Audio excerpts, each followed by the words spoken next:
meu nome é Rodrigo, né? Eu sou médico veterinário, fiz a minha pós-graduação, toda a minha linha de pesquisa na área de reprodução de animais selvagens. Eu tive um foco muito grande durante toda a minha carreira com a área de reprodução de primatas não tropicais, mas sempre focando em animais silvestres, em todos os grupos, e também sempre trabalhei muito com a parte de gestão ambiental. Foi assim que eu acabei vindo aqui conhecer o Instituto Biopesca, e aí também já foi meio que uma empatia logo, né? Uma empatia à primeira vista, e aí a gente já começou a trabalhar junto já no dia seguinte, e aí estou aqui até hoje, desde 2015, né? Em 2015, que o Biopesca começou a ampliar e conseguiu alguns projetos que a gente vai conversar aí ao longo desse bate-papo. E aí estamos hoje aqui com uma equipe grande entre funcionários e pesquisadores e estagiários. Nós estamos com 28 pessoas aqui no Instituto. E, então, assim, a minha carreira foi muito focada nessa área de reprodução, né? Hoje a gente desenvolve, um dos fortes na pesquisa científica é a linha de reprodução com animais marinhos, e então a gente continua aí desenvolvendo as pesquisas nessa área. E, bom, é um prazer estar aqui. Ao longo do bate-papo vocês vão conhecer um pouquinho mais do trabalho da gente aqui, né? E fico à disposição também, se alguém... Além disso, eu dou aula também na Faculdade Veterinária da Universidade Paulista, em São Paulo. Já há 10 anos que eu dou aula lá na faculdade, na disciplina de animais silvestres e algumas outras disciplinas também, eu sou responsável. Então, a gente tem aí traçado esse caminho, e aí vamos para o bate-papo, e quem tiver alguma pergunta também a respeito aí dessa caminhada, estou à disposição também. Perfeito, professor. E falta a dona Maria Carolina, né? Pois é, Mari, né? Como você me chamou, né, Mayumi? Desculpa, né, cabeçosa, né? Imagina! Não se preocupa, não. Só vou explicar para o pessoal. Meu nome é Maria Carolina, e aí eu comecei a conversar com a Mayumi por e-mail, tal, que é uma comunicação mais formal, né, Mayumi, no início, né? E ela começava o e-mail dizendo Mari, Mari. Eu falei, Jesus, a moça está trocando meu nome, né? Melhor eu avisar para ela, né? Que meu nome não é Mari, né? Não é Mariana, nem Maricela, é Maria Carolina, né? E aí eu escrevi para ela, fazendo atenção, pedindo, falando, né, desse aspecto. Ela falou, não, é porque eu chamo as Marias de Mari. Bom, então, é um prazer estar aqui, Maria, obrigada pelo convite, viu? Sou super fã da Quarentena, tenho acompanhado as conversas. Meu nome completo é Maria Carolina Ramos, eu sou jornalista de formação, mas eu venho me especializando em comunicação ambiental nos últimos anos, né? Na verdade, eu comecei a minha carreira na área de comunicação corporativa, né? Mas a minha paixão sempre foi o meio ambiente, desde menina. Sempre foi uma paixão mesmo. E eu queria migrar, eu queria trabalhar nessa área, mas eu não encontrava como fazer o link do jornalismo ou da comunicação corporativa com essa especialidade, né?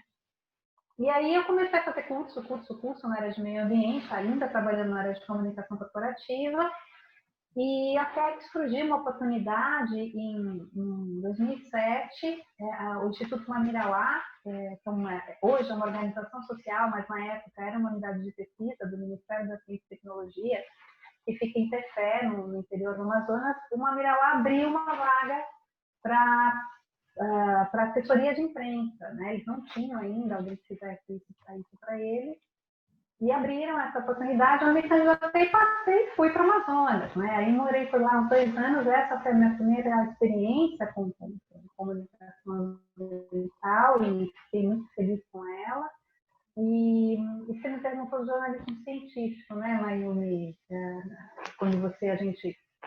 sobre as perguntas. E aí essa experiência no Mamirauá me levou a querer entender mais a respeito de jornalismo científico, já que eu estava trabalhando numa unidade de pesquisa, lidando muito com pesquisadores de diversas áreas de conhecimento, e assim, muito inquieta, assim, e eu queria saber mais, né? E aí foi quando eu fiz o curso de jornalismo científico na Unicamp, né, pelo LabJOA, e, enfim, aí quando eu voltei do Amazonas, eu ainda estava fazendo curso, aí eu ganhei uma bolsa da FAPESP e fui fazer meu projeto de divulgação, né, da bolsa, com o projeto Albatroz. Então, eu desenvolvi esse projeto junto com o Albatroz, acabou que depois eu fui coordenadora de comunicação do Albatroz, e hoje estou no Biopesca desde 2015, e essa é a minha trilha por essa área de comunicação ambiental. Fico muito feliz com ela, fico muito feliz com essa oportunidade do Biopesca.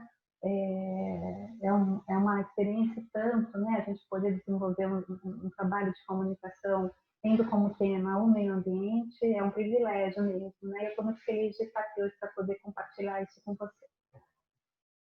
Maravilhosos. Gente, uma pergunta que a gente queria fazer, né, falando do Instituto Biopesca, vocês são do Instituto Biopesca, mas a gente fica na dúvida, né, o que é o Instituto Biopesca? O que vocês fazem? O que vocês comem? Por onde andam? Como vivem?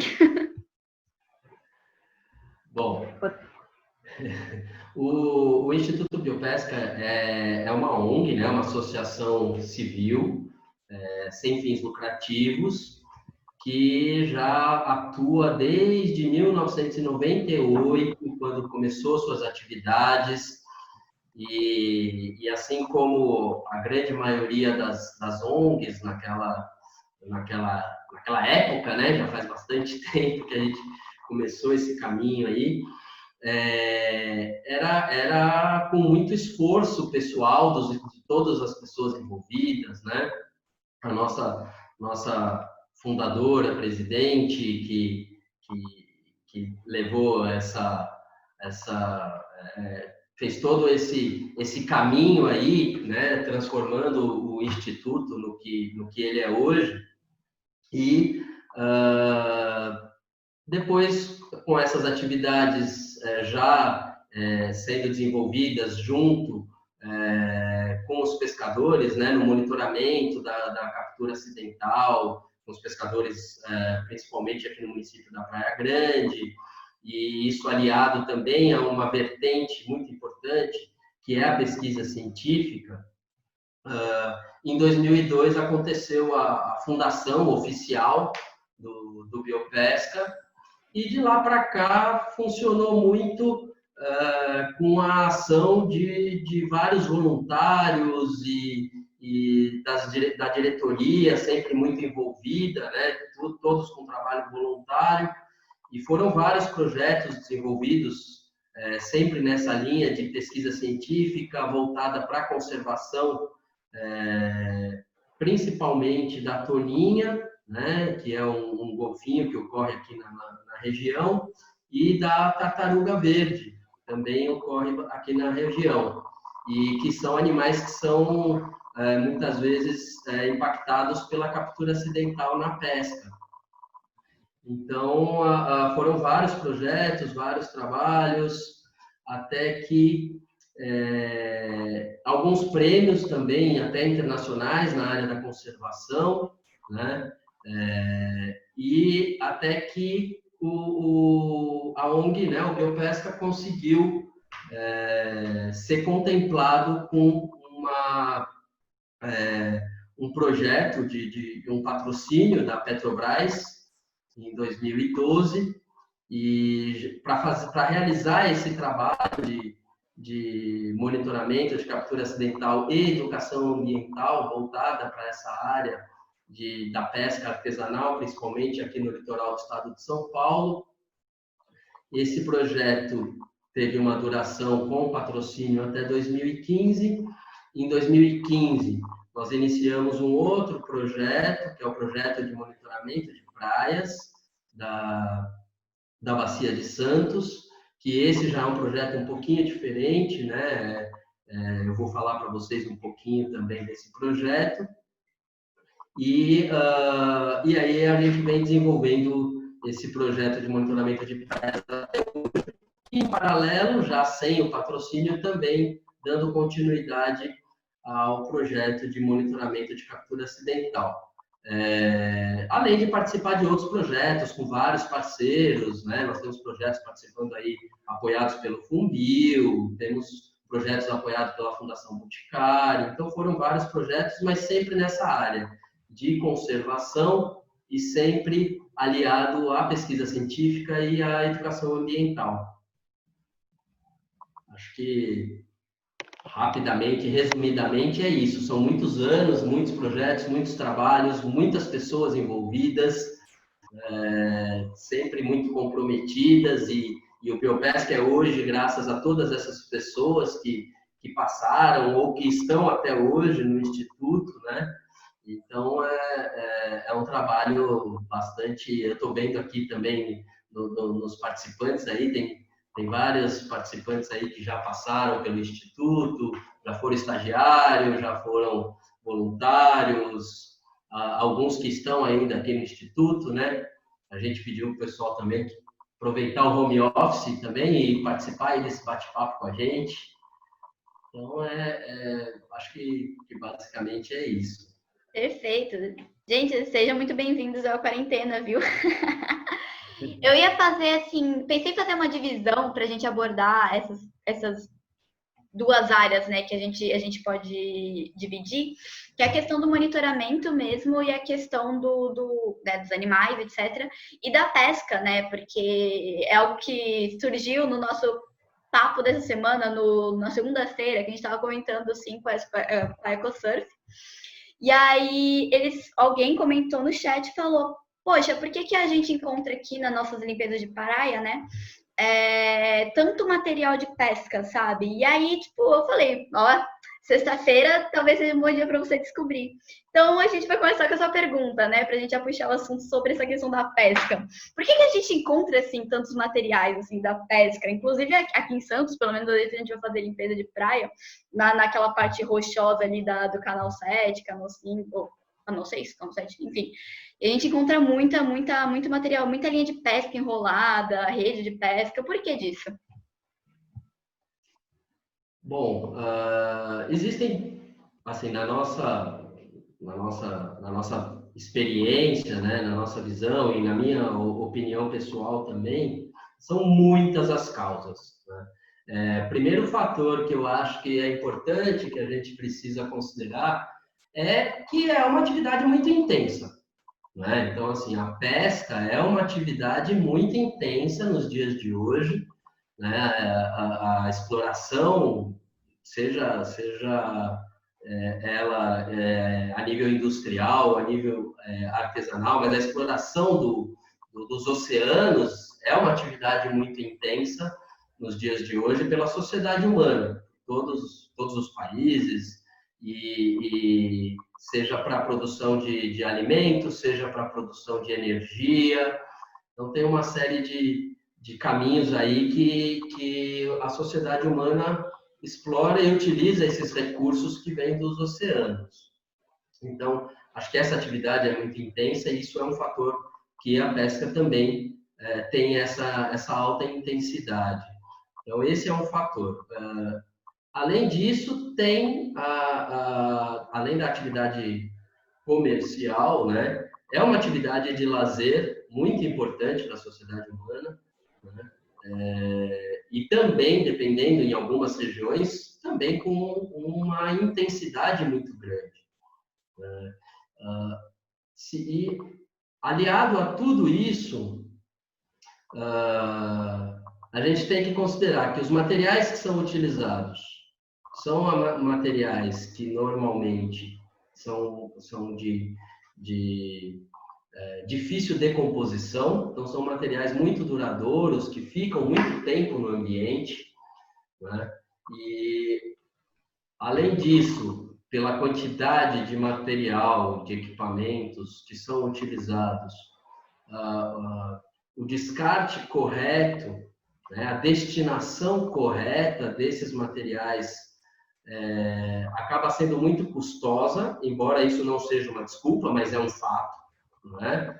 E isso leva, muitas vezes, ao descarte inadequado, ao destino inadequado.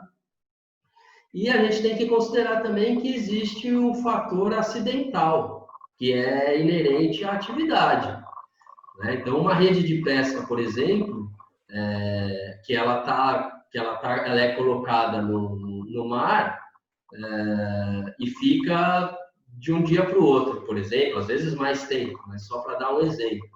Várias situações podem ocorrer com essa rede de pesca, situações até por fatores ambientais, naturais, e essa rede se perder. Então, e isso acaba virando aquilo que a gente chama de rede fantasma, por exemplo. Então, ela fica vagando pelo oceano até que ela vai impactar em algum local. Então, essa atividade é uma atividade que está sempre correndo esse tipo de risco, né? Isso pode acontecer.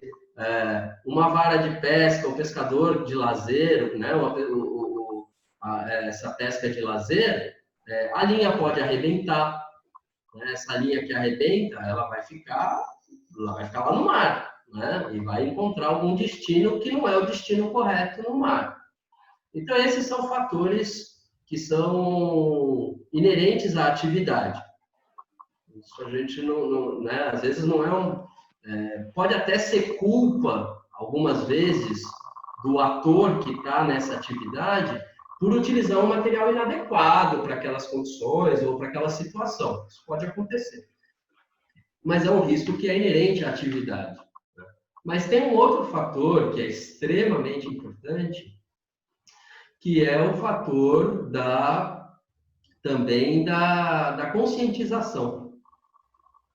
Eu acho que é muito importante que todos que estejam envolvidos nesse tipo de atividade tenham a consciência desses riscos, de tudo que pode acontecer com o material que está sendo utilizado, a forma como essa atividade está sendo exercida, e isso influencia e impacta bastante também, né? Por isso que a gente sempre tem que buscar formas mais sustentáveis para todas essas atividades. E quando a gente busca formas mais sustentáveis, a gente tem que passar por esse caminho de conscientização dos riscos e buscar as medidas que possam, de preferência, eliminar todos os riscos, ou avaliar realmente se compensa exercer aquele tipo de atividade, se o risco não é muito grande, né?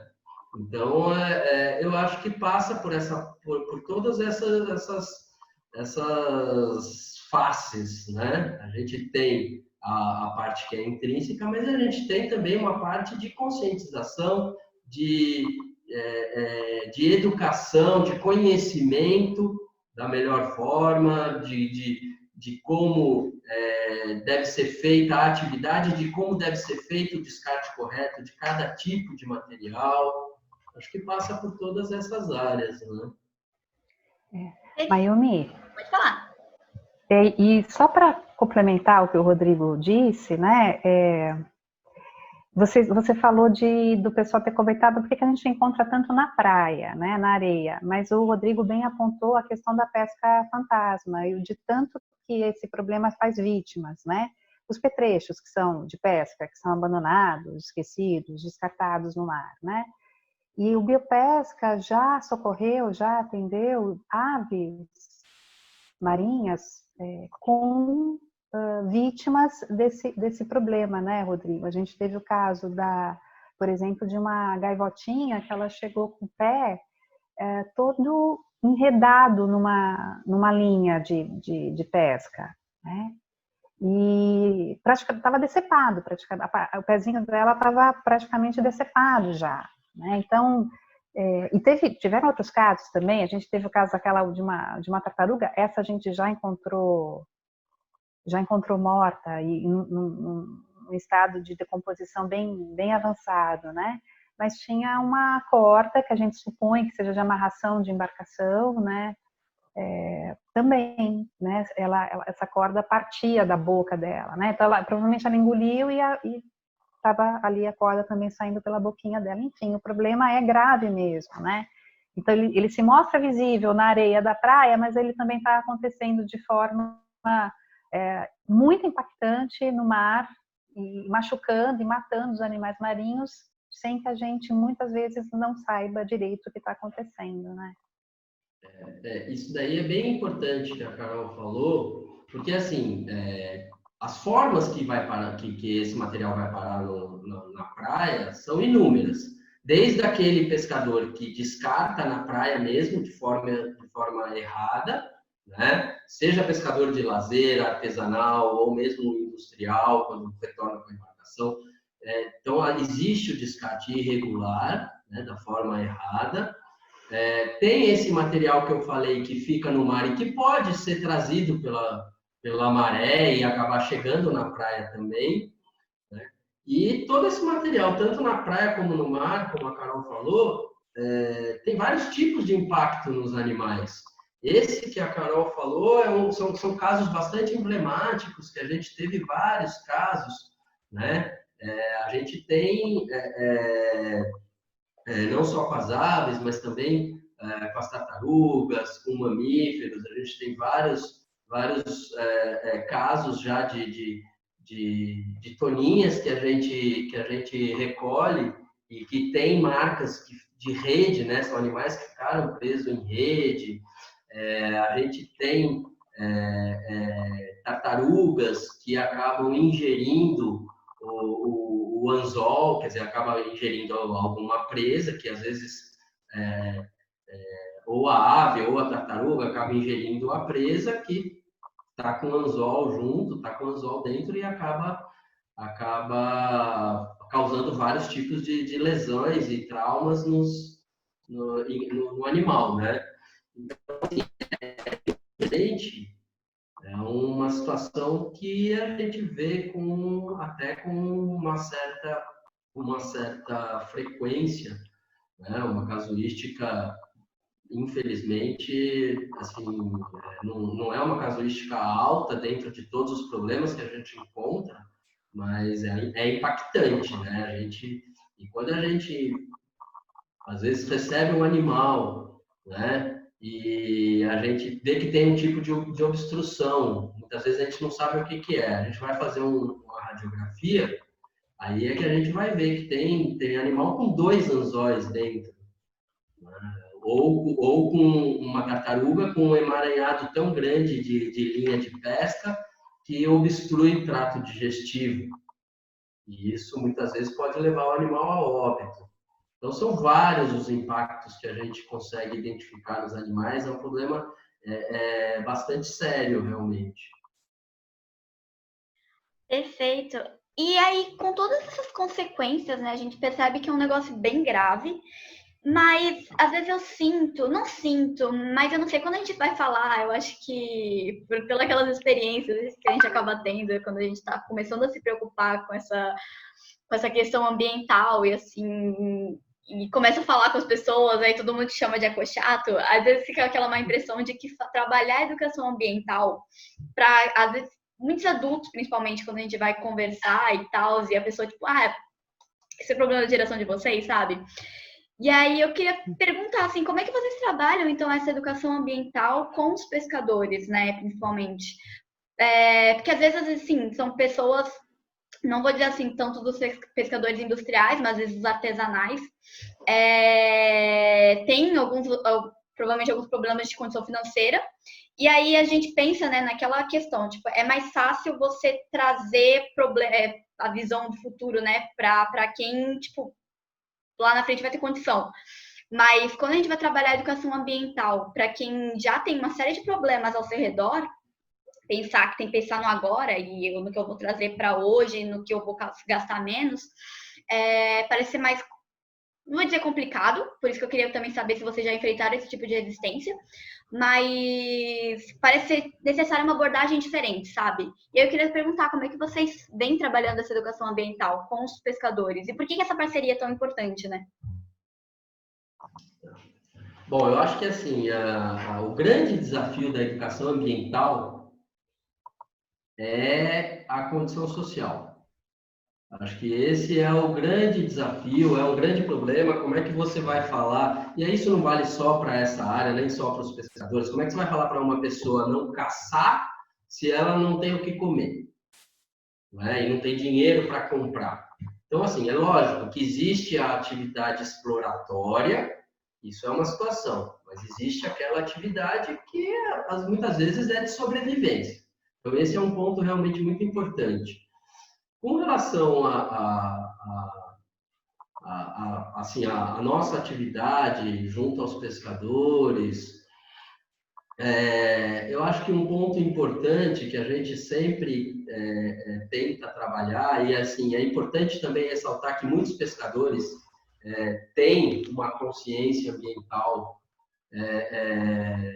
muito maior do que grande parte da população, né? Do que grande parte das pessoas que simplesmente são aqueles que são consumidores. Então, assim, o que a gente tenta trabalhar são vários os aspectos, né? Primeiro, é a questão de que é um recurso limitado, e de que se não cuidar hoje é um recurso que se esgota, né? Muitos deles têm essa consciência, muitos deles que já estão há muito tempo já perceberam alguns impactos, né? Mas tem alguns que também são mais novos na área, que ainda não perceberam esse impacto, outros que são mais novos na área, mas também são bastante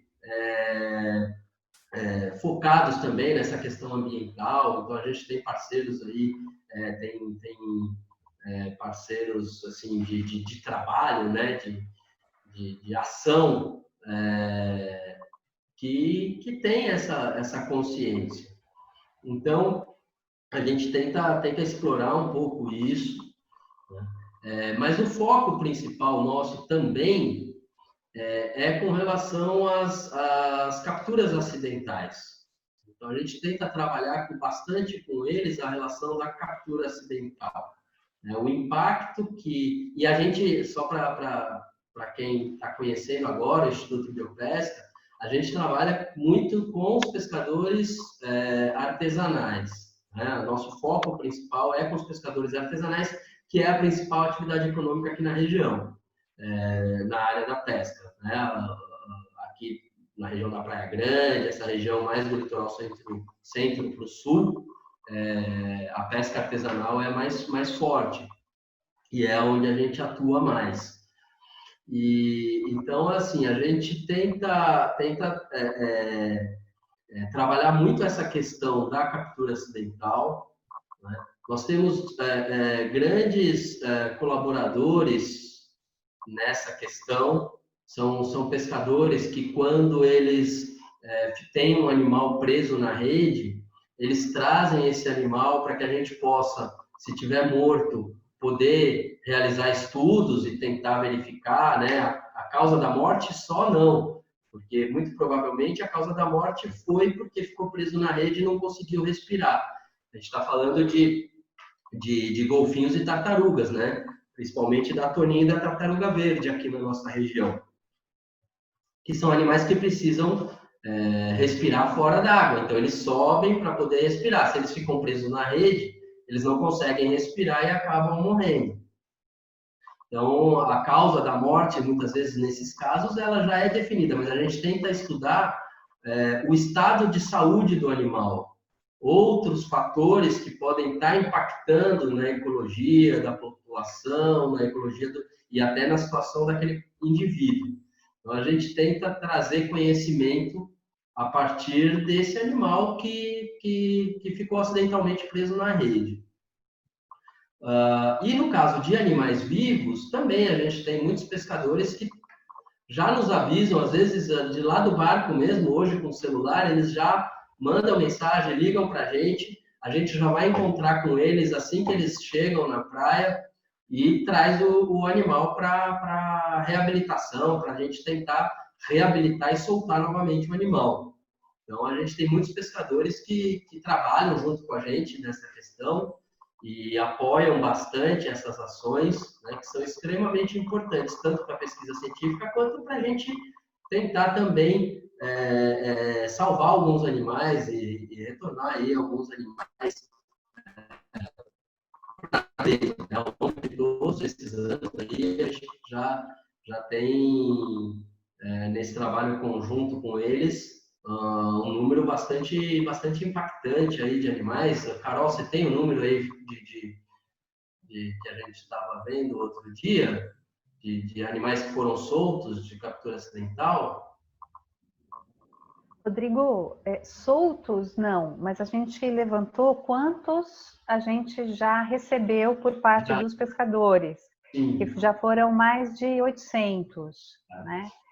E eu acho que só vale também lembrar, Rodrigo, Mayumi e o pessoal, também um pouquinho da nossa história lá com o projeto Pescador Amigo, que nessa época foi feito um trabalho muito bacana, muito bonito mesmo, intitulado Caravana Pescador Amigo, né? E aí a equipe do Biopesca percorria as praias do litoral norte, centro e sul, conversando com os pescadores, principalmente para estimulá-los a adotarem técnicas de pesca mais responsável.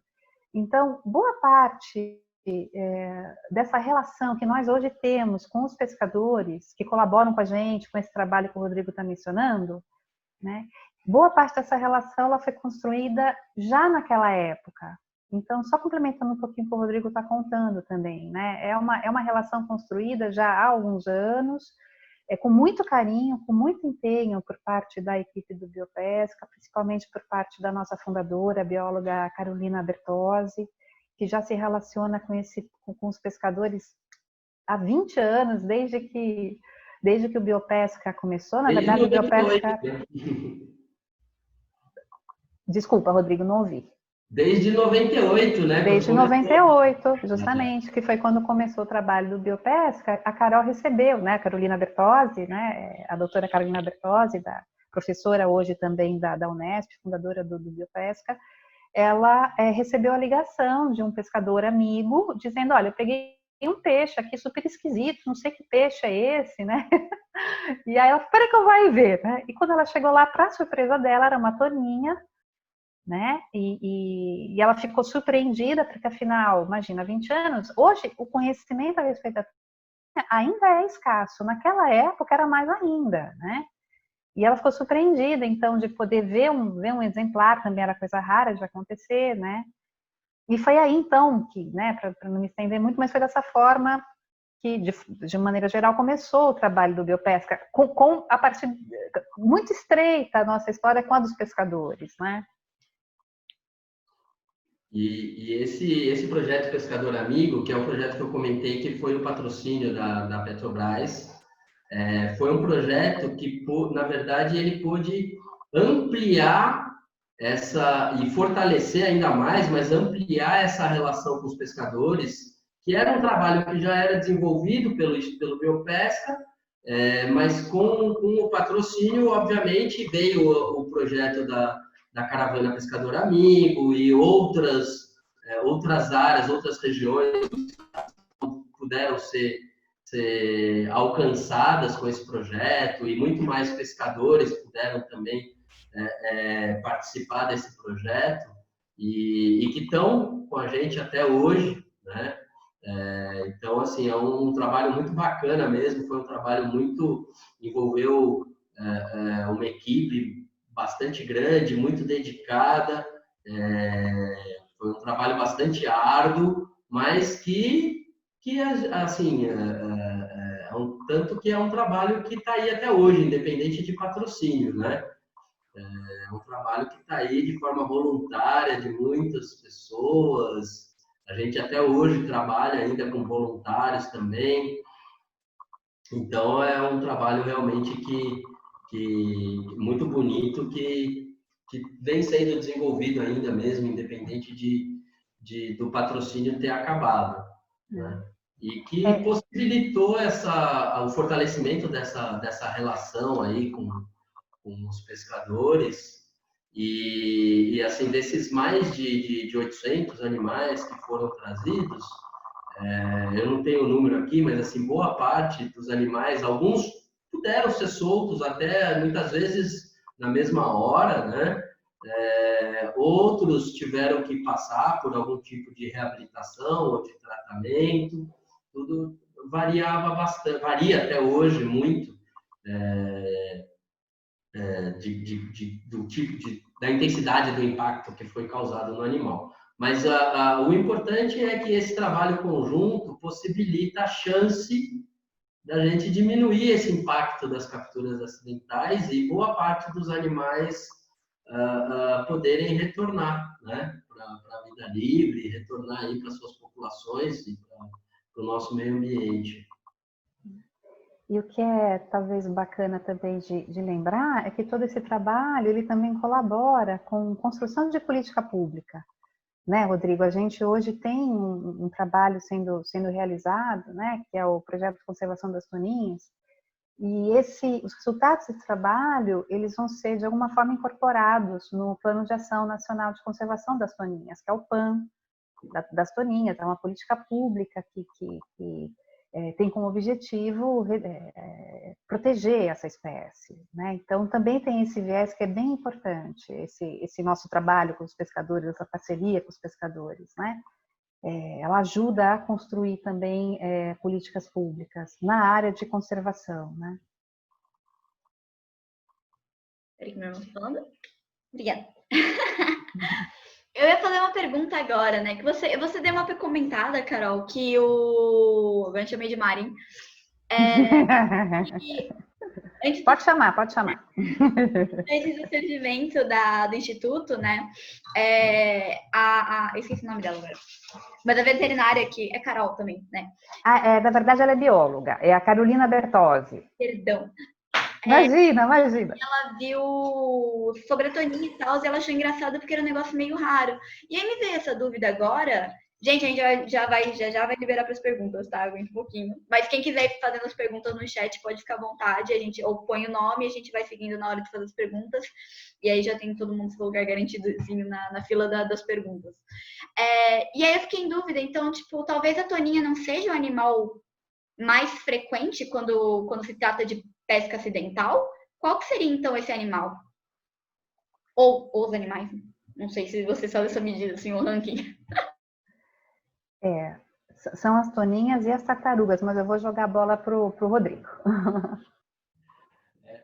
Hoje a gente tem, em termos de número de animais, aqui, vou falar, porque isso varia muito de região para região.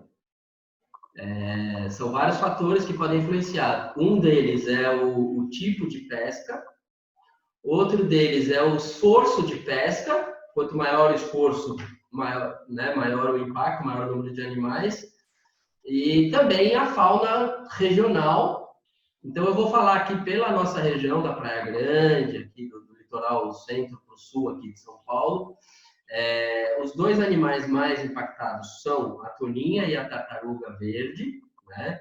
Em termos de números de animais, a tartaruga verde ela é o que mais fica preso na rede. Mas, em termos de impacto, o impacto nas toninhas ele é mais preocupante, porque é uma espécie muito ameaçada, né? A espécie de golfinho que ocorre no Brasil mais ameaçada que a gente tem. Então, por esse motivo, né, quando a gente pega populações que são muito ameaçadas, a retirada de um indivíduo dessa população tem um impacto muito grande. E no caso das tartarugas, principalmente aqui na nossa região, lógico que é preocupante também, né? Mas a Chelonia midas, que é a tartaruga verde, né, que ocorre aqui na região, ela não é uma espécie mais que está tão ameaçada. Ela teve até nos últimos anos uma certa recuperação. Então, em termos de impacto na população, a toninha é mais preocupante. Em termos de número de animais aqui para a gente, na nossa área de atuação, seriam as tartarugas. Perfeito. E aí eu tinha mais uma pergunta agora relacionada aos animais. Agora é para você, Rodrigo. Justamente sobre essa questão, assim, vocês fazem área de monitoramento, então a gente já teve uma conversa, assim, com o pessoal do Instituto Albatroz, Baleia de Bart, assim, então a gente sabe que vocês têm esse monitoramento e tal. E aí acontece, por exemplo, encontramos os animais, ou os pescadores ligam e falam, ó, tem um peixe aqui esquisito na rede, e esse peixe está machucado. E aí, vocês têm algum lugar onde vocês fazem uma reabilitação para esse animal e tudo mais? Como é que se dá essa reabilitação? Bom, hoje a gente, assim, existe, embora a população em geral, o conhecimento geral sobre a toninha, ele é muito escasso, né? Não só o conhecimento científico, mas o conhecimento pela população, pelas pessoas. Tem muita gente que não sabe como é uma toninha, né? Se você falar toninha, nem sabe o que é. Não sabe o que é um golfinho, por exemplo, né? Então, assim, hoje a gente já tem, pelo menos dos pescadores, principalmente aqueles que já trabalham com a gente, eles já sabem, já conhecem. Então, quando eles ligam, eles falam, ó, tem uma toninha que está aqui, né? Então, a gente já consegue saber, né, qual é o animal e eles já têm um pouco desse conhecimento. E a gente tem hoje, aqui na Praia Grande, o nosso centro de reabilitação, né? Então, os animais, eles são trazidos para o centro de reabilitação, onde a gente tem a nossa equipe de veterinários, de biólogos, os tratadores, que vão cuidar desse animal, tentar reabilitar esse animal para que depois ele volte para a natureza.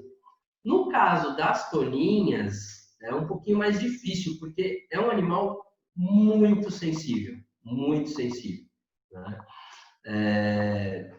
Normalmente, o que a gente tenta fazer?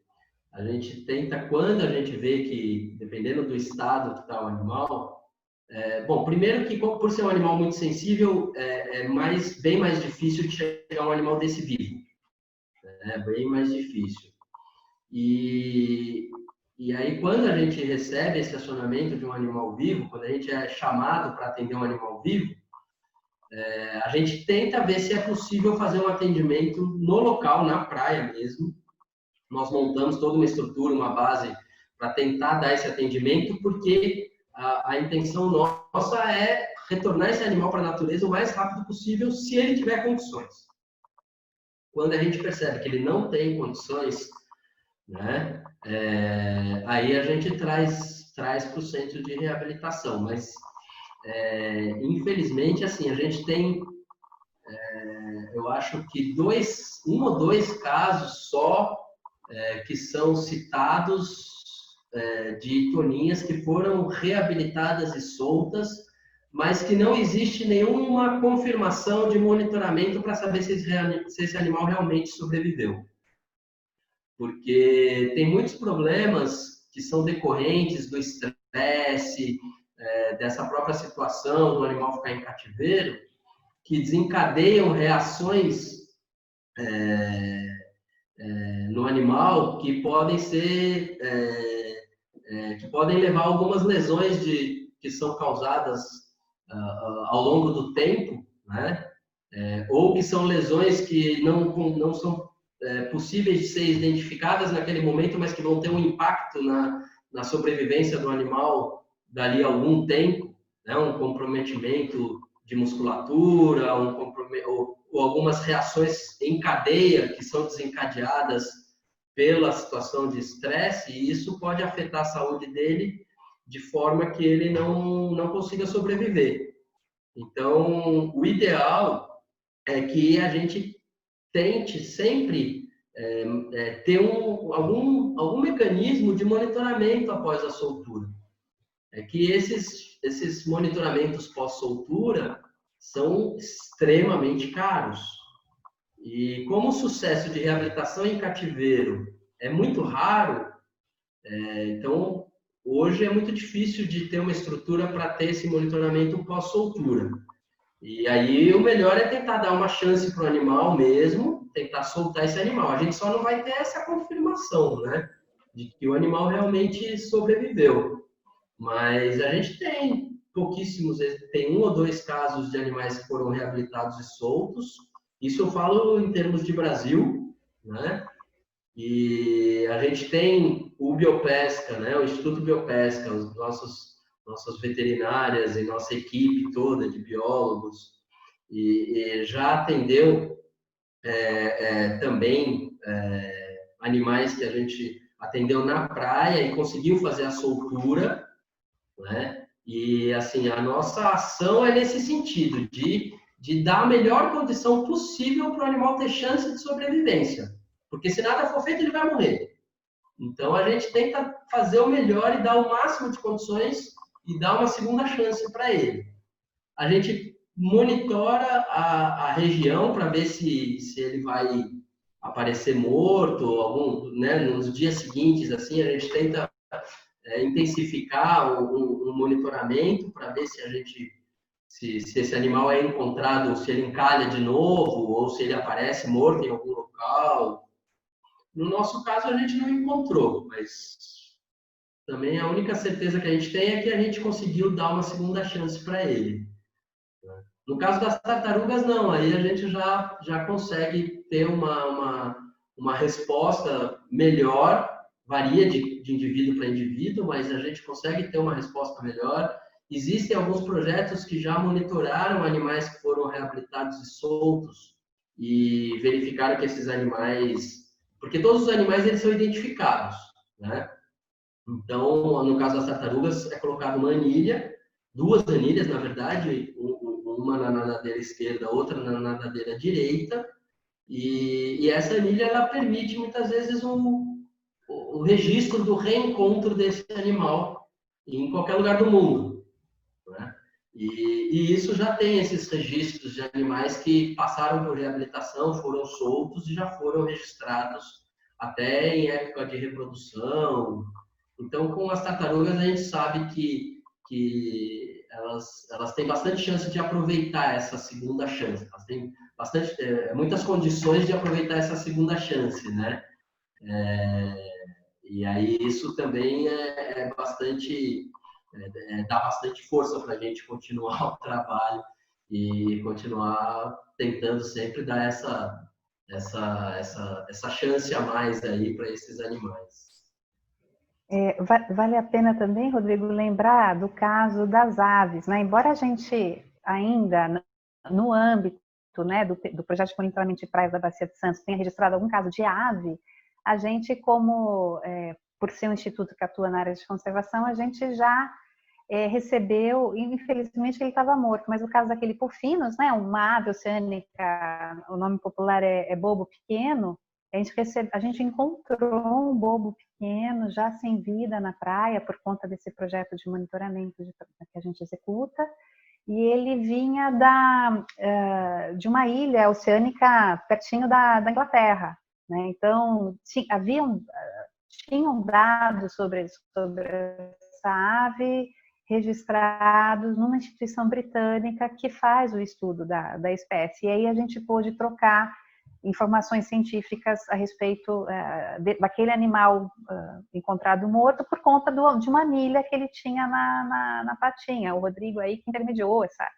essa história toda com os outros pesquisadores, né? Então, só para citar um exemplo de que com ave também a gente também tem notícias, né? De como o monitoramento por meio do anilhamento ele também contribui, né, com a conservação das espécies, né? Perfeito. Gente, a gente tem mais umas 3 perguntinhas só bem curtinhas. Eu só queria saber, assim, aí para passar pro pessoal, né? E aí eu tenho essas 3 perguntinhas. A primeira delas é sobre a quarentena. Se vocês viram, como é que tá o trabalho de vocês durante a quarentena? Se facilitou, se não facilitou. E se vocês viram alguma diferença no impacto dos animais, né? Porque tá saindo toda que a mídia que, porque agora não tem gente na praia, tá toda essa tartaruga eclodindo, tá todo mundo se reproduzindo e é isso aí. Então, sem humanos tá tudo certo. E aí eu queria saber se vocês sentiram essa vibe, assim? Bom, com relação assim, à quarentena para a nossa atividade, a gente não parou e nem podia parar, né? Uma atividade essencial. Então, assim, por mais que tenha diminuído o número de pessoas na praia, os animais continuam ficando doentes, os animais continuam precisando muitas vezes de auxílio. Muitas atividades impactantes não pararam, né? A própria pesca é uma atividade que não parou, porque está vinculada à produção de alimento. A produção de energia também não parou. Então, todos esses impactos que ocorrem no oceano, eles continuaram. Além disso, a gente não tem só o impacto que as pessoas causam pela presença na praia, né? Pela presença e pelo próprio, muitas vezes até pelo descarte inadequado do lixo ali na praia. Não é só esse o impacto. A sociedade toda, ela utiliza os oceanos de uma forma que a gente acaba sempre causando algum tipo de impacto, né? Essa interação, ela é impactante, não tem jeito. Tá aí a gente joga os emissários, por exemplo, o ideal é que se tenha o melhor dos tratamentos, mas a gente está jogando o nosso esgoto lá no oceano. Então, a gente está, uma série de poluentes estão indo para o oceano. Muitas empresas descartam resíduos nos oceanos. Por mais que se existam regras para que tudo seja tratado, existe um impacto que acontece, que é o impacto dessa interação da espécie humana com todas as outras espécies e com todo o nosso planeta. Então, assim, a gente não parou as atividades, a gente tem um esquema especial, né? A gente tem um esquema especial para ter todos os cuidados tanto internamente quanto nos nossos trabalhos de campo, para evitar realmente qualquer tipo de disseminação do vírus, do coronavírus, ou qualquer interação realmente com outras pessoas, né? Qualquer tipo de aglomeração. Então, todos esses cuidados a gente adota tanto internamente quanto nas atividades de campo. Então, as nossas atividades, elas continuam sempre na medida que houver a demanda. Então, se a gente tiver mais animais, a gente vai precisar de uma equipe maior para atender. Se a gente tiver menos animais, a gente vai ter uma equipe maior, com um revezamento maior. Isso a gente vai ajustando. Agora, com relação aos animais, a gente tem visto realmente muita coisa na mídia, mas é muita coisa que a gente não consegue identificar realmente a causa, né? E nem se realmente é isso que acontece.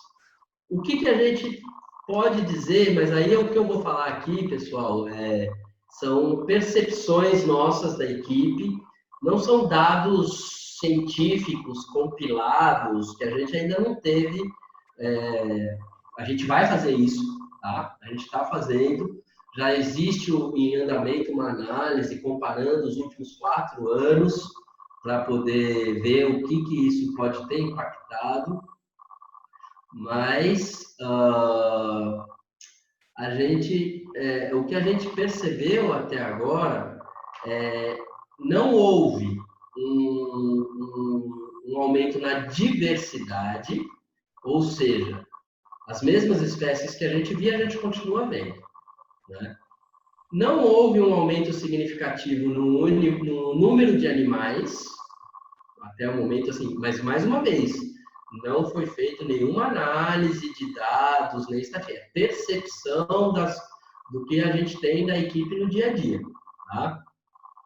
E mais uma coisa que também, baseado nessa percepção da equipe, a gente tem visto, é que esses mesmos animais, com um número muito parecido com o que a gente sempre vê para cada época, né, para essa época do ano, a gente percebeu que algumas vezes a gente até vê esses animais ocupando alguns trechos ou algumas áreas da praia onde eles não se aproximavam muito.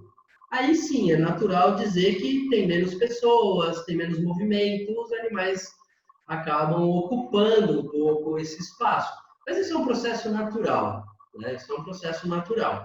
Se você tem uma área onde você tira um pouco da pressão que existe naquela área, todos os seres que estão nas áreas adjacentes, a tendência é que eles naturalmente ocupem essa área onde você tirou essa pressão, né?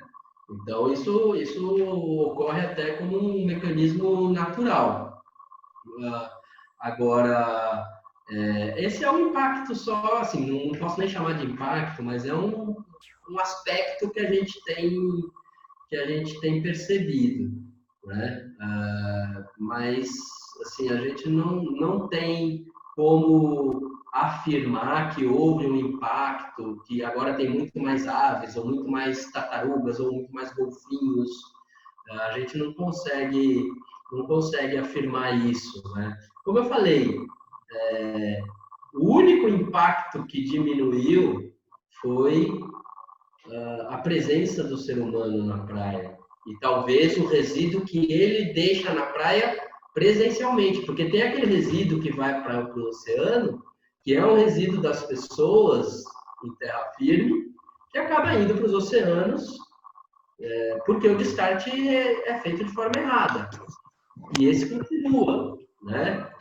Outros impactos trópicos também continuam. O fato das pessoas todas estarem em casa, você tem um aumento de consumo de energia muito grande. Então, você vai ter então, assim, você centraliza, concentra muitos outros impactos. É uma análise com muitas variáveis, né? Multifatorial. E aí é muito complicado da gente poder afirmar que realmente isso. A gente até entende que teve aquele caso emblemático logo no início da quarentena, lá em Veneza, dos golfinhos nos canais de Veneza, né? E acho que a partir dali, acho que todo mundo deve ter visto esse vídeo, e a partir dali todo mundo começou a buscar esse tipo de ocorrência, né?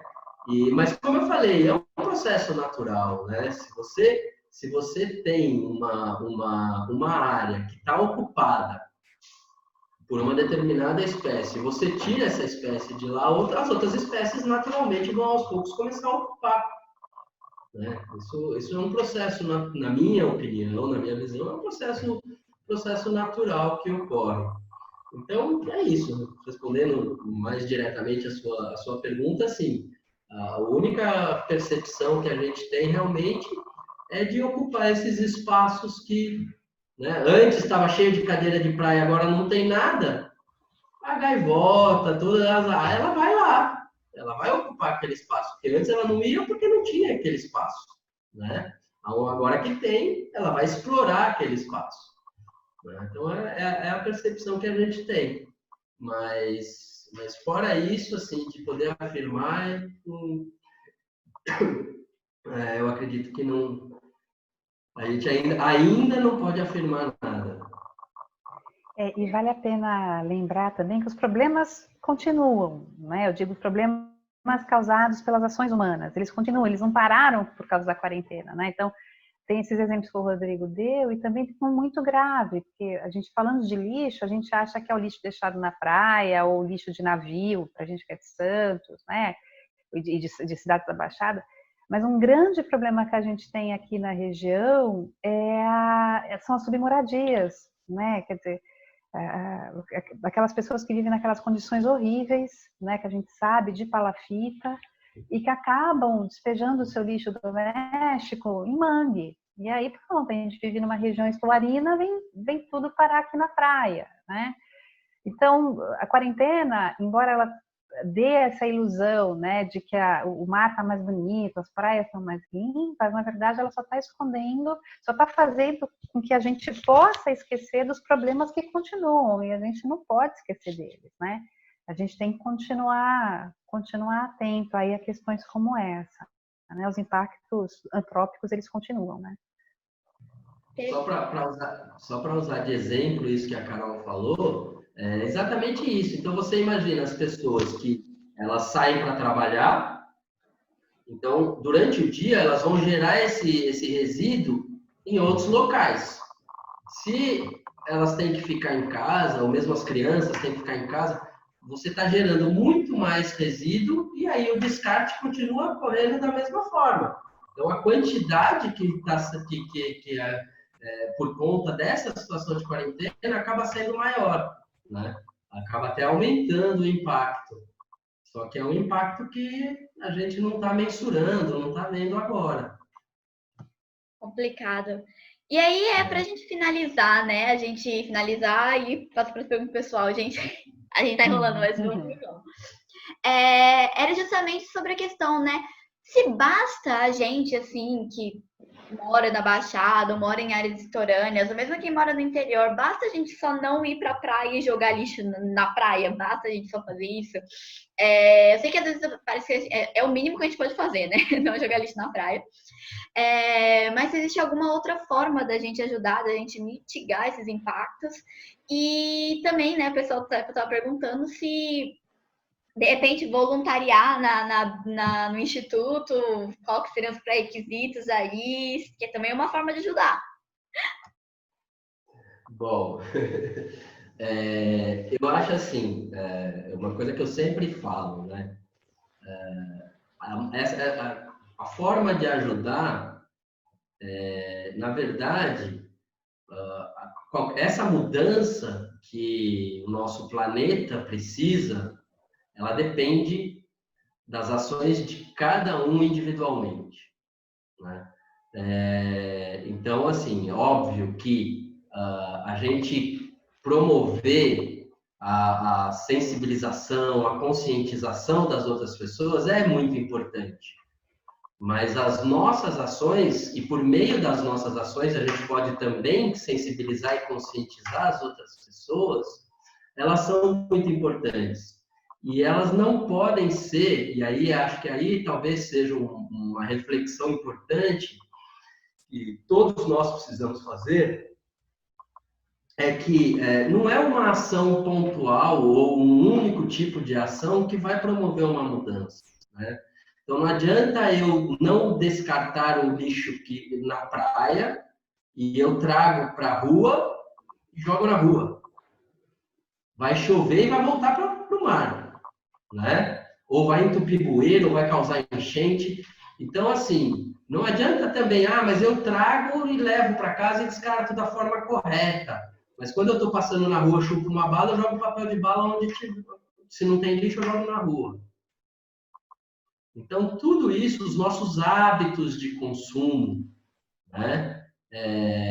Os nossos hábitos de consumo, porque é importante o descarte correto, importantíssimo o descarte correto.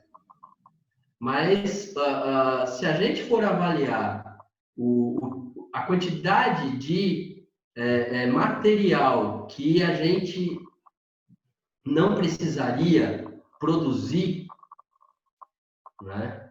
Porque por mais que a gente descarte da forma correta, a gente não tem como descartar tudo. É isso que a gente precisa entender como sociedade, como espécie dentro de um planeta. Que o que a gente produz, né, a gente não tem como processar essa quantidade que a gente produz. Daí que vem toda essa questão que hoje se fala, né?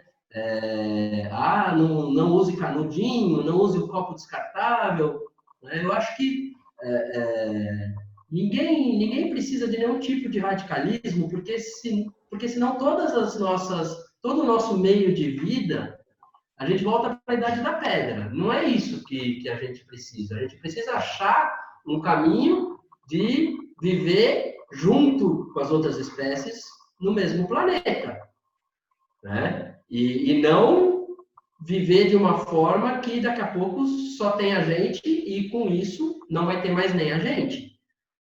Então a gente tem que encontrar esse caminho, né? Então é isso que eu falo, da gente ter uma mudança de hábitos, mudança de hábito de vida mesmo, né? O que está envolvido eu estar dentro de uma sala com ar-condicionado, né? Ninguém quer deixar de ter um conforto se tem a possibilidade de ter esse conforto, mas de que forma utilizar esse conforto, né? O que está envolvido, pelo menos ter consciência do que está envolvido nesse conforto. O que precisa para a produção de um aparelho de ar-condicionado? Qual é toda a cadeia de processo? Né? Porque não adianta nada eu falar assim, eu sou contra a produção de petróleo, mas eu uso tudo que tem de plástico descartável e outros materiais, que não é só o plástico, que são derivados do petróleo. E eu não quero abrir mão disso. Então, assim, a gente precisa realmente... e não estou dizendo para abrir mão, eu estou dizendo para a gente achar um equilíbrio, né? Eu acho que eu sempre tento falar isso. A gente precisa fazer essa reflexão, né? Eu preciso mesmo disso? Né? Existe uma alternativa satisfatória? Né? De que forma eu posso usar melhor isso? Eu acho que é por esse caminho. E aí, assim, olhar todos os hábitos. Então, respondendo a sua pergunta, só não jogar o lixo na praia não vai resolver nada, né? Mas, assim, se o conjunto da obra, se a gente conseguir ter um estilo de vida que aí realmente vai causar impacto. É importante eu não jogar lixo na praia? Lógico. Pelo amor de Deus. Né? Acho que é o mínimo que a gente pode... Isso é o mínimo, isso é mais que obrigação. Mas, assim, não vai resolver. Vai ser uma parte que vai ajudar. Mas é uma pequena parte, porque o nosso problema é muito grande. Né? É um problema do nosso planeta. Não é um problema meu ou do Brasil, ou da Índia, ou da China. Né? Então, é esse contexto todo que a gente tem que fazer essa reflexão, eu acho, né? Para poder realmente tentar fazer cada um a sua parte para tentar promover uma mudança. Né? Acho que isso é muito importante. Acho que depois até a Carol pode complementar, eu só vou já responder a outra parte, né? A gente tem, lógico, agora, né, vai ser no período pós-pandemia, mas a gente recebe, sim, voluntários, então a gente tem várias formas de ter essa colaboração de todos. Uma delas é a gente tem um programa de voluntariado que é mais voltado para a área de educação ambiental. A gente começou esse ano a ter um processo seletivo mais regular, né? Então a gente abre um edital com processo seletivo e aí agora era para ter um no meio do ano, a gente tá prorrogado ainda, não sabemos quando que a gente vai poder retomar, mas assim que possível a gente vai retomar. A gente tem um programa que a gente aceita estágio curricular, né? E esse programa de voluntariado para a área de educação ambiental é um programa mais longo, e aí vai depender do edital, né? Pode ser por 6 meses, pode ser por 1 ano. E a gente tem um programa de estágio curricular, que daí também a gente avalia a capacidade nossa de receber, qual é, né, a demanda que a gente tem, e a gente procura já fazer sempre com uma certa antecedência, para poder dar a atenção necessária, né, ao pessoal que vem, né, aos estagiários. Nas áreas principalmente, no caso de estágio curricular, a gente tem recebido principalmente nas áreas de biologia e medicina veterinária. mas não que seja restrita essas duas áreas, né? E no caso, principalmente da área de biologia e medicina veterinária, aí já para um trabalho mais direcionado para a nossa parte operacional, que é a parte de laboratório, a parte das necropsias, da análise das carcaças para tentar identificar a causa da morte, e para o setor de reabilitação, a gente também aceita voluntários, mas a gente procura também fazer uma programação desses voluntários para que a gente possa ter um número adequado aqui de voluntários. Já adiantando uma pergunta que sempre aparece, infelizmente ainda não temos alojamento, tá? Então, infelizmente a gente tem essa limitação aí que acaba sendo limitante para algumas pessoas. E o e-mail para solicitação de estágio e voluntariado é o e-mail vagas@biopesca.org.br.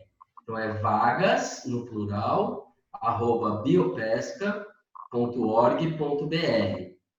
E também ficar atento aí, seguir as nossas mídias, né? Porque Instagram, Facebook, YouTube, porque quando a gente tem esses programas de edital, a gente também divulga nas nossas mídias, né? Então, isso também é um canal importante para ficar sabendo aí quando que a gente vai abrir aí para o pessoal. Carol, você quer complementar? Eu não vou me estender muito não, né, Mayumi, que tem mais pergunta, né? Não, eu só queria completar o que o Rodrigo falou.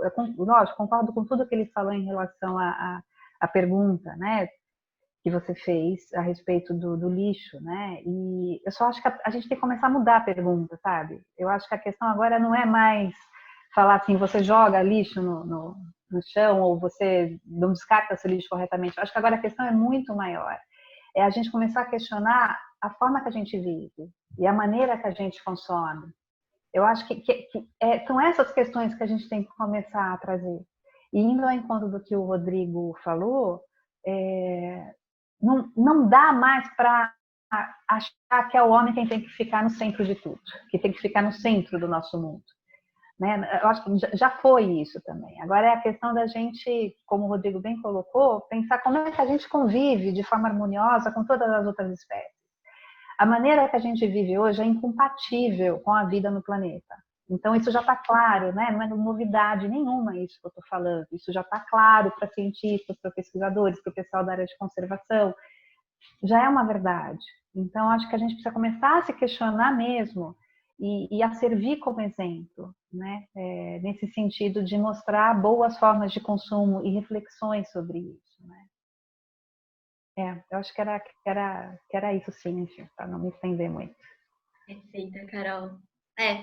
É uma grande reflexão, acho que às vezes é um negócio que a gente ainda não tem tantas soluções, mas é um negócio que precisa, a gente tem que começar a pensar urgentemente. Era para ontem já, né? A Mavi tem umas perguntas, ela tem 2 perguntas, na verdade, eu vou fazer a primeira para vocês. Gente, quem quiser perguntar e tá com preguiça de digitar, bota o nome no chat, ou levanta a mãozinha e aí eu libero para vocês, liga a câmera, liga o som e à vontade para perguntar também. A Mavi, ela disse que ela sabe que o microplástico também é um grande problema para as espécies do litoral paulista. Não sei se isso é no litoral paulista, Mavi, fiquei curiosa também, depois responde no chat. E ela queria saber se a gente pode considerar que os materiais de pesca são ainda mais problemáticos, né, do que o microplástico.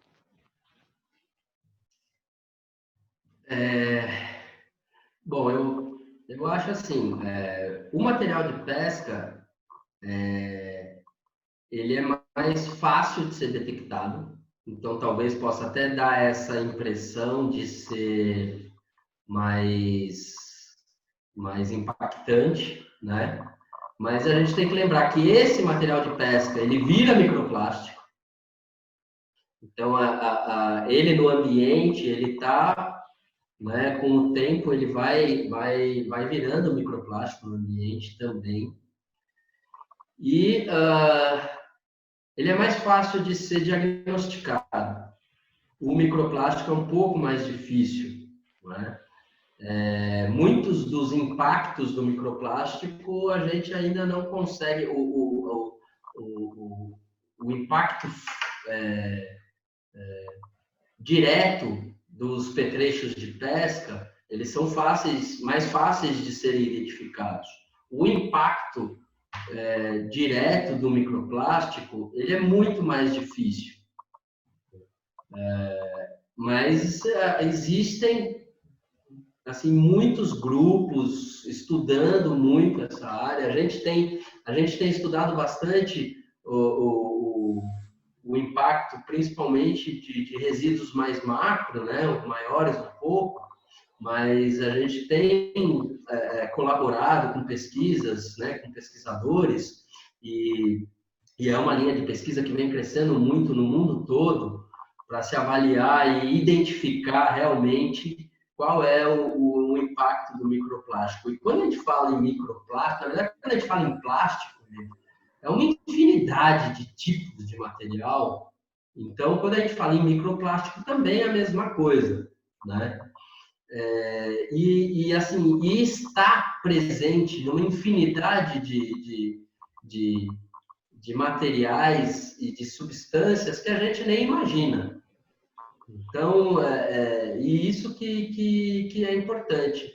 E aí, como que a gente vai identificar, né, o tipo de microplástico, o tipo de impacto e que tipo de impacto cada um pode causar? Porque, assim, no nosso dia a dia tem muito microplástico. Na nossa pasta de dente tem microplástico, no nosso sabão em pó tem microplástico, né? Então, assim, muita coisa tem microplástico. E aí a gente precisa ver como que a gente vai separar e identificar isso, né? Então, assim, você tem qual é o tipo de impacto? É um efeito tóxico que ele causa pela ingestão, né? E isso vai ser diferente em cada espécie também.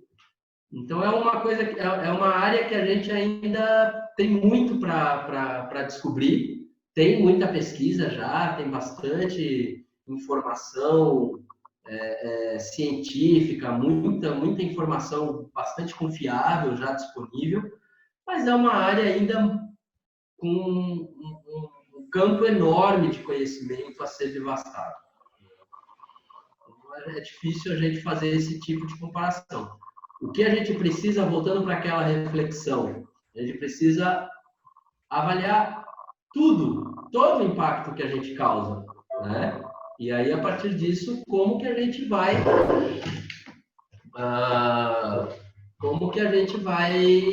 tentar mudar isso, tentar mudar esse quadro, né? Então, a pergunta que eu retorno, né,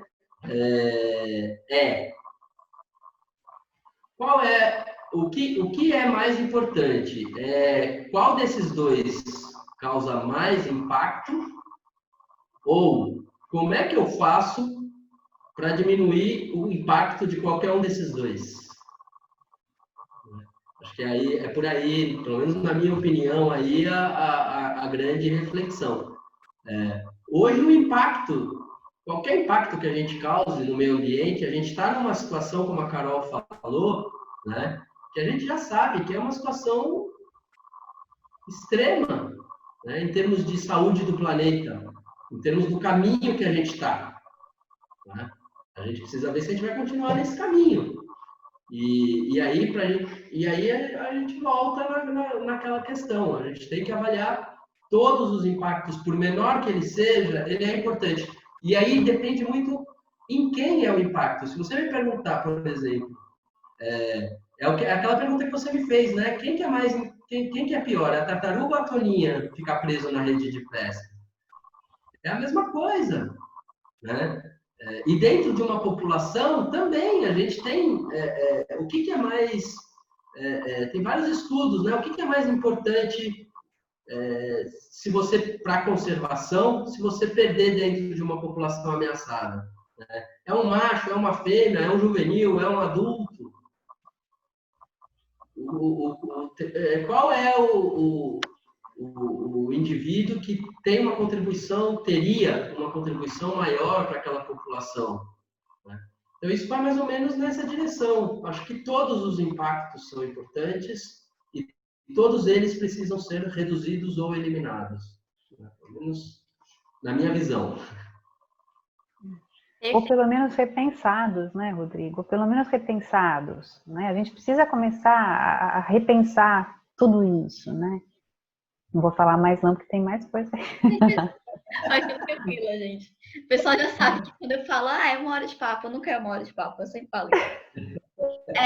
E aí a Mavi fez a segunda pergunta, e vocês comentaram um pouquinho, mas ela quis saber assim, mais a fundo, se vocês têm algum tipo de trabalho de divulgação, conscientização ambiental para a comunidade, né? E aí acho que essa parte quem cuida é você, né, Carol? Eu também, viu, Mayumi? Na verdade, tem bastante gente, assim, né? Pessoal muito competente, muito dedicado, viu? Em relação ao trabalho de divulgação, sim, a gente tem um trabalho, acredito até que massivo mesmo, né? Porque as mídias são atualizadas diariamente, além disso, a gente também tem outros trabalhos de divulgação, né? A exemplo da nossa newsletter, que a gente também dispara e que atinge outros públicos, além daqueles que são alcançados pela mídia, enfim, tem um trabalho que eu acredito, né, de divulgação, que ele está bem fortalecido, assim, lógico, a gente sempre procura melhorar, a gente sempre quer fazer mais, mas ele vem caminhando, sim. Eu não sei se conscientização ambiental, ela pergunta isso, né, Maria Vitória? A Biopesca realiza algum tipo de trabalho de divulgação ou conscientização ambiental, né? Eu não sei se conscientização é uma palavra que eu consigo explorar, porque para mim conscientização implica em transformação, a gente conseguir transformar atitudes, né? Eu acredito, e a gente não consegue medir isso no nosso trabalho, a gente não faz esse tipo de mensuração, né, de estudo para saber de fato como é que o nosso trabalho de divulgação ou de educação ambiental pode transformar atitudes, né? A gente chega lá, mas por enquanto a gente não tem esses medidores ainda, né? Eu acredito que a gente faça um trabalho forte, sim, de sensibilização, tanto por parte de comunicação, do que a gente faz na área de comunicação, como também na área de educação ambiental. A área de educação ambiental, desde que o Biopesca existe, a área de educação ambiental está presente, né? Então sempre foi um trabalho muito privilegiado pela Carolina Bertozzi e por quem está perto dela fazendo esse trabalho. A gente tem uma equipe que trabalha com isso, de educação ambiental. A gente já tem, se eu não me engano, está batendo em 40 mil pessoas envolvidas em ações de educação ambiental no correr desde 2014, que é quando a gente começou a mensurar os números, porque a gente tem a nossa salinha de educação, a gente chama carinhosamente de salinha, né? Mas é um espaço de educação ambiental que a gente mantém na Boutique dos Peixes, ali no Canto do Forte, na Praia Grande, que é um espaço permanente. Nós temos outros espaços em outros municípios também de educação ambiental, em municípios parceiros, né? E, além disso, participação em eventos de parceiros que convidam a gente para poder fazer ações de educação ambiental e também a promoção de eventos próprios. Então, a gente tem bastante coisa nessa área assim, de educação ambiental, porque, afinal, é uma das linhas de frente do trabalho do Biopesca. Só relembrando a história do início da conversa que o Rodrigo colocou, a gente tem o trabalho de monitoramento pesqueiro de praias, a gente tem a educação ambiental e a gente tem a pesquisa como nosso tripé, por assim dizer, né, de trabalho. É isso, né, Rodrigo? Esqueci de falar alguma coisa. E uma outra vertente muito forte que a gente tem, e também vem já de bastante tempo, é um trabalho com as escolas, né? Então, a gente tem um trabalho de educação ambiental nas escolas bastante forte em vários municípios, e a gente sempre tenta fortalecer também esse trabalho junto com as secretarias de educação, com as secretarias de meio ambiente desses municípios aqui que são parceiros nossos.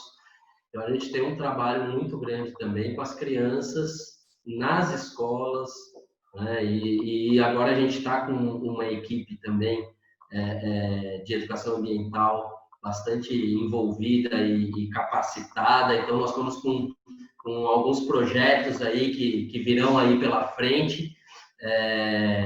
Também, assim, só aguardando aí esse pós-pandemia. Alguns projetos já eram para ter iniciado, né?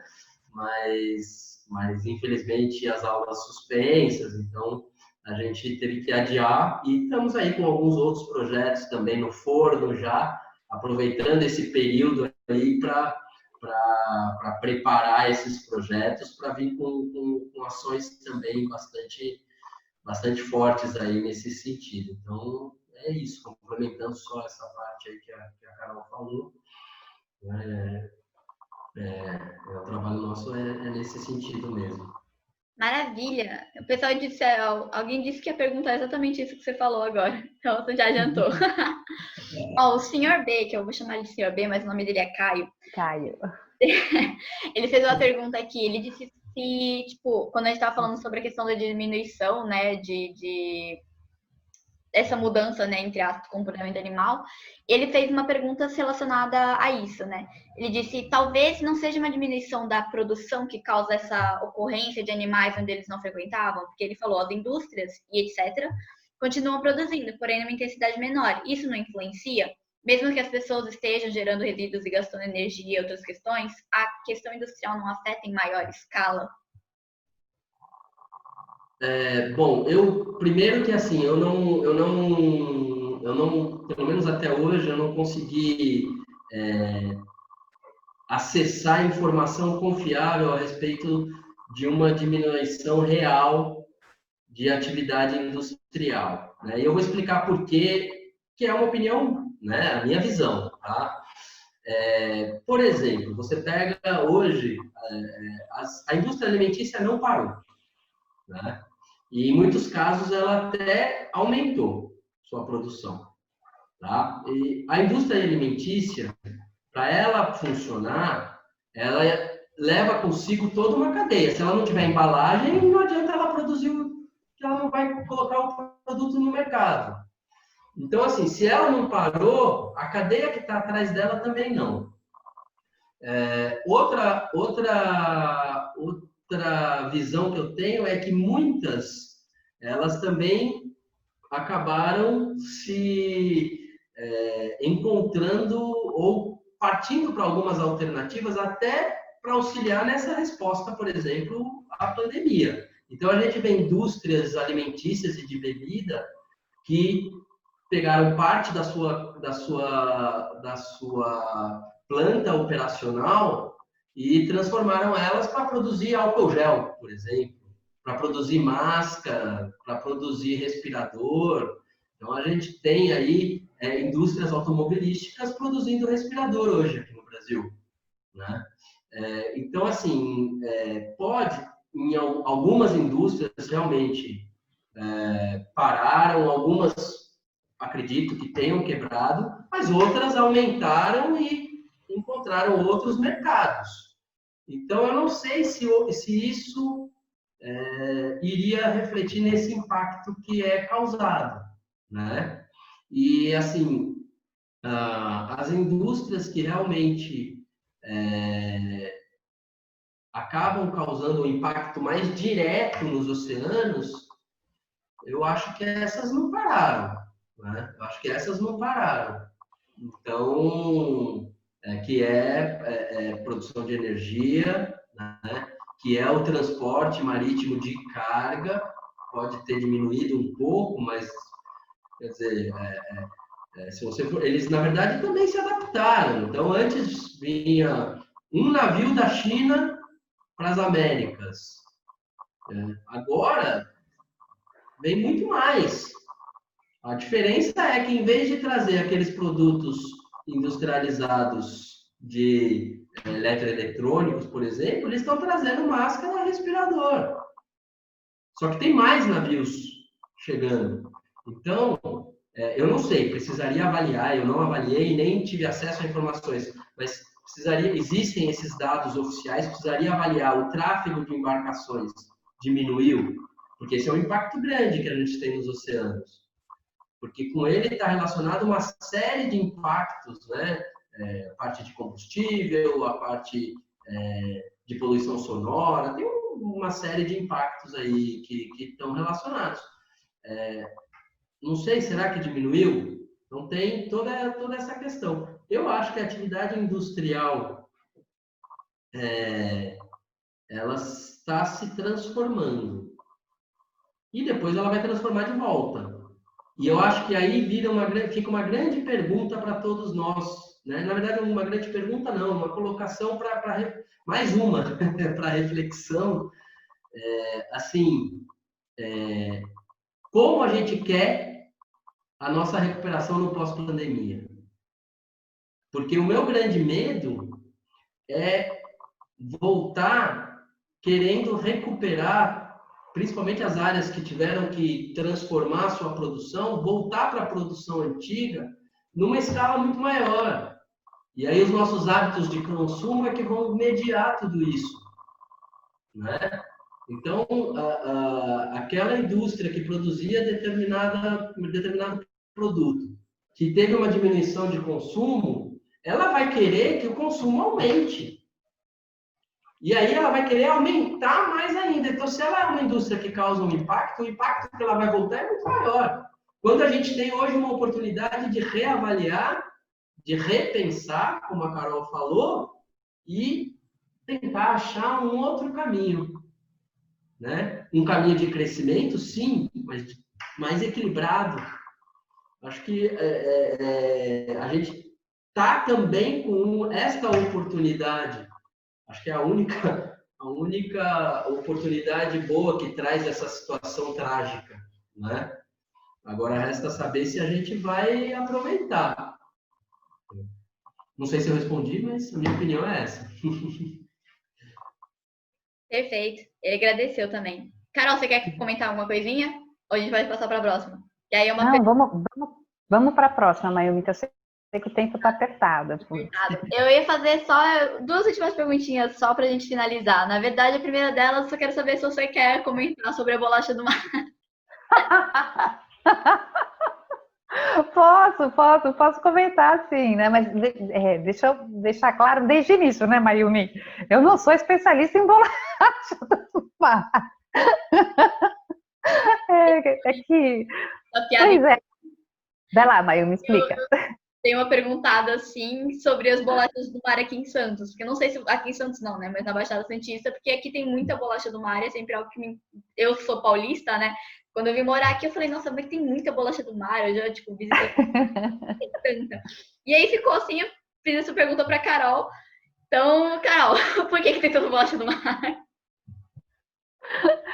Então, Mayumi, na verdade, eu não sei por que tem tanta bolacha no mar. Não, mas na verdade, depois a gente achou aquela notícia, né? Eu preciso depois procurar aqui para pelo menos complementar a resposta, né? Mas eu acho que você está perguntando por conta da historinha de quando eu era criança, talvez, não sei, né? Mas quando a mãe me perguntou, eu lembrei então que, enquanto isso eu vou procurar aqui a notícia.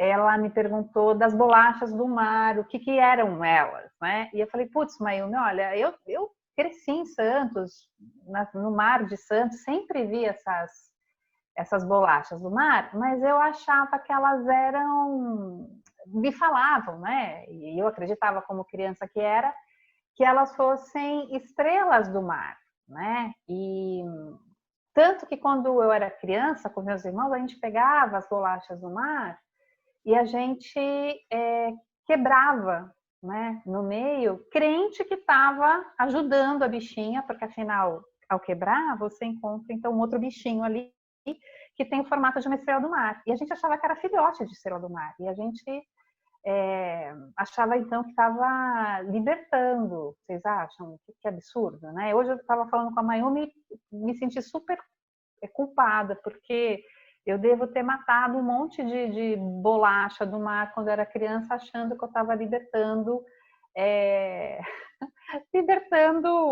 uma estrela do mar, quando não é nada disso, né? A bolacha do mar é um animal, sim. Elas são, agora estou lendo aqui no site, um site aqui do Aquário de Ubatuba, só para complementar o que são essas bolachas do mar, embora eu acho que boa parte dos participantes aqui que são da área de biológica sabem disso muito melhor do que eu, né? Mas são um animal, não são ouriços, não são estrelas do mar, pobre de mim que acreditei nisso na minha infância e matei um monte sem querer. E quando você encontrar com uma, por favor, não quebre, para ver a estrelinha que tem dentro. Gente, eu devia ter sabido disso antes, né? Na verdade, essa estrelinha são os dentinhos da bolacha. Então, como se ao achatar o ouriço, achatasse também os dentinhos dele, que ficariam então planos. Gente, é essa a história da bolacha do mar. Eu agradeço a Mayumi por ter me dado a oportunidade de procurar puxar aí a memória da infância para relembrar, ou enfim, para aprender o que são as bolachas do mar. Perfeita. E a última pergunta para a gente fechar, então, para a gente não enrolar mais. Aí é uma pergunta bem aleatória, assim, eu só quero saber a opinião de vocês, que é se vocês acreditam que... Porque tem muita gente que fala, né, que porque o ser humano sabe mais do espaço do que do próprio oceano, né, do que eu tenho as profundezas do oceano. E eu queria saber só a opinião de vocês, se puderem falar um pouquinho disso pra gente.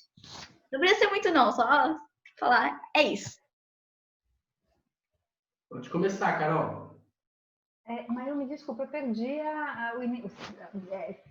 a pergunta, desculpa. Perdão, vou repetir então.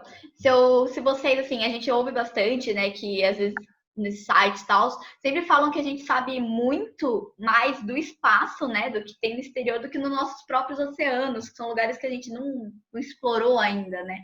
E eu queria saber a opinião de vocês a respeito disso. Eu acredito que seja verdade, né? A gente tem as profundezas abissais, por exemplo, que quase não foram exploradas. Então, eu acredito que o oceano seja uma infinidade de potenciais de conhecimento que a gente está muito distante ainda, né? A gente não conhece mesmo. Só para... Estou lembrando agora, até o Rodrigo passou esse artigo que saiu no Jornal Público de Portugal, dando conta de uma enzima que existe nas profundezas abissais, né? E que estão ajudando nos testes da Covid. Então, assim, é impressionante o tanto de presente, né, que o mar e os oceanos dão para a gente e que a gente vai descobrindo, que com certeza tem muito mais para descobrir, né, por conta dessa riqueza toda, né? Rodrigo, quer comentar?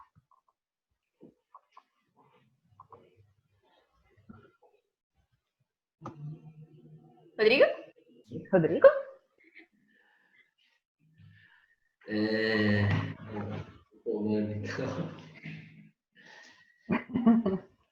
Então, primeiro, só para comentar, eu também não sei, não conheço nada sobre a parte da bolacha do mar. Mas você nunca viu o Rodrigo andando aqui no... Eu já vi. Já viu, né? Não quebrou nenhuma não, né, Rodrigo? Não. Você não tem essa culpa, né? Eu tenho. Mas vamos lá, vamos retomar. Então, a sua última pergunta, Mayumi, só para a gente... É sobre a questão de você acreditar ou não que a gente sabe mais do espaço do que os nossos próprios oceanos. Então, eu acho que a gente não sabe nada de nenhum dos dois. Então, assim, eu acho que a gente não, assim, a gente não sabe, quer dizer, a gente sabe que a gente não sabe a dimensão do nosso espaço, né? E a gente sabe a dimensão do nosso oceano e não sabe nada do que... Na verdade, a gente não sabe a dimensão, porque assim, a gente tem áreas aí que a gente está vendo que tem se descoberto cada vez mais organismos em áreas aonde nunca se havia chegado, né? Então, assim, a gente pode até saber, a única dimensão que a gente tem é que está dentro do nosso planeta, está limitado aqui. E o espaço a gente não, daí vem o conceito de infinito. Mas, então, assim, eu acho que em termos de conhecimento, a humanidade, na verdade, não sabe nada. Não é só do oceano e não é só do espaço. E, ao mesmo tempo, sabe muito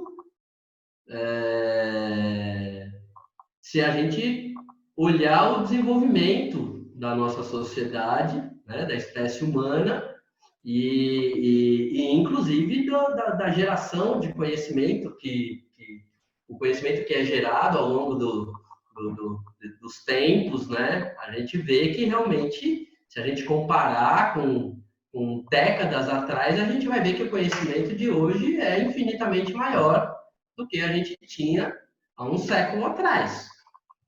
Mas, em termos de conhecimento, e aí eu acho que, para ser pesquisador, eu acho que tem que ter essa visão. Como é que eu vou dimensionar o quanto existe para se descobrir? Não é? Então, assim, eu não consigo fazer essa comparação e eu acho que realmente assim, a gente está um embrião ainda em termos de conhecimento. A espécie humana ainda é um embrião. Eu espero que, com essas reflexões que a gente está sempre propondo, a espécie humana tenha tempo de se desenvolver além de embrião, em termos de conhecimento. Eu espero que consiga, né?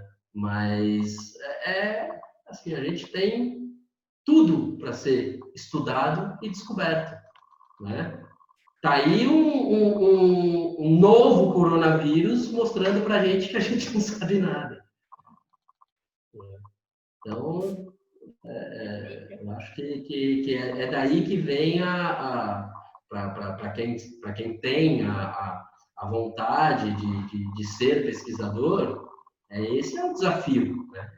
É isso que move. Então, acho que conhecimento está aí para a gente buscar.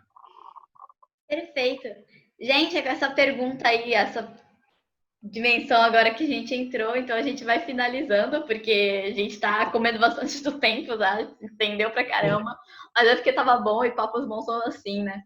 E aí, eu só queria dar um último recadinho para vocês, porque segunda-feira agora, né, a gente vai abrir o papo exatamente falando sobre espaço, mais especificamente sobre a maior descoberta da aeroespacial. E o que a gente tem a ver com isso, né? Porque o E40 é um movimento de sustentabilidade, o que a gente tem a ver. Então, só queria dar esse recadinho para vocês. Quem não segue o E40 no Instagram, porque lá a gente avisa quando são os papos e tal, segue @E40. E eu quero também falar para vocês seguirem o Instituto Biopesca nas redes sociais. E eles são uns amorzinhos e postam várias coisas legais também, além de, né, parte do compartilhamento da ciência, né, e de consciência também. E, gente, eu queria agradecer vocês são sensacionais, muito obrigada por esse papo incrível, nossa, aprendi muitas coisas. Acho que o lance da bolacha do mar também foi sensacional, ainda vou ficar marcado assim na minha cabeça. Bom, eu queria agradecer a Carol, ao Rodrigo por terem vindo e queria só saber se vocês querem dar um último recadinho pra gente. Quer começar, Rodrigo? Vai lá, eu termino. Bom, pessoal, só agradecer aí a oportunidade, muito bacana. Mayumi, parabéns aí pelo E40, né? Uma iniciativa muito legal e, assim, gostei muito aqui de ter participado. Tanto é que, assim, a gente não vê passar o tempo. E aí quando a gente fala daquilo que a gente acha importante, daquilo que a gente gosta, a gente não vê passar o tempo e fala bastante mesmo. Eu já falo muito, então vocês imaginem se é de uma coisa que eu gosto, eu acho importante, né? Então, desculpa aí, me desculpem se eu acabei em alguns pontos me estendendo. Na verdade, não falei nem uma pequena parte do que eu gostaria de falar para todos, mas agradecer mesmo a oportunidade aí, a participação de todos, e quem quiser entrar em contato com a gente também, estamos à disposição aí para bater papo, para conversar, para falar mais do nosso trabalho. Quem quiser visitar o Instituto no pós-pandemia, estamos abertos também, tá bom? E fica aí o convite a todos. E é isso. Muito obrigado, gente. Tchau e Boas reflexões para todos.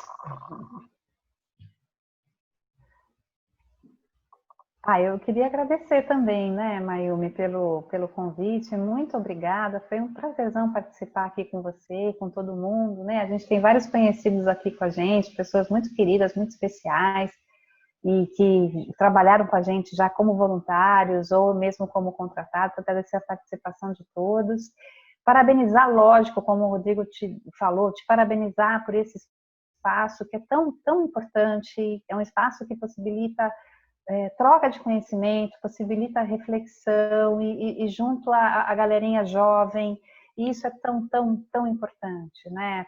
Tão importante. Então, mais uma vez aí, parabéns, obrigada pelo convite. E sigam, né, como você disse, reforçando, sigam a gente. Quem ainda não segue, segue a gente lá no Instagram, no Facebook. A gente vai ter novidades em breve no YouTube, vão ter coisas bem legais chegando por aí. E a gente vai ficar muito feliz com a participação de vocês todos. Muito, muito obrigada mesmo. Perfeito demais. Gente, a gente encerra por aqui então. Eu vejo vocês todos semana que vem. Então, muito obrigada mesmo, novamente. E todo mundo conseguiu ficar até o final, né? Que a galera tem coisa para fazer, assim. A gente entendeu bastante, mas vai estar tudo no YouTube, né? E aí, assim que sair, eu vou avisar todo mundo também. Muito obrigada de novo, gente. Um beijão. Tchau.